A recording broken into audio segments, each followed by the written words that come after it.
Laga final Nusa Apono Road Race Championship 2025 kelas BB4T 150cc Tun Apenovic lokal Maluku berlangsung sengit di sirkuit non-permanen lingkar Stadion Mandala Remaja, Karangpanjang, Sabtu 22 Februari 2024. 6 pembalap muda Maluku unjuk gigi dalam balapan yang memacu adrenalin ini.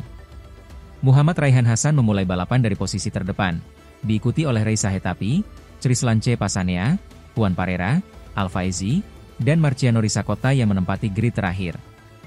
Balapan berlangsung selama 10 lap di bawah cuaca cerah yang mendukung jalannya kompetisi. Saat lampu start menyala, keenam pembalap langsung memacu motor mereka. Marciano Risakota, yang memulai dari posisi buncit, secara mengejutkan berhasil menyodok ke posisi ketiga di tikungan pertama. Sementara itu, Reza Hetapi terus berusaha mengejar Raihan Hasan yang memimpin balapan sejak awal. Sepanjang balapan, Raihan Hasan tampil sangat konsisten. Ia berhasil menjaga ritme balap dan memperlebar jarak dengan para pesaingnya. Sorakan penonton pun menambah semarak suasana di sepanjang lintasan. Raihan Hasan, yang tampil tanpa celah sejak babak penyisihan, akhirnya berhasil mempertahankan posisinya hingga bendera finish dikibarkan. Ia pun keluar sebagai juara pertama. Saat memasuki finish, Raihan mengucapkan terima kasih yang pertama kepada sang ibu tercinta.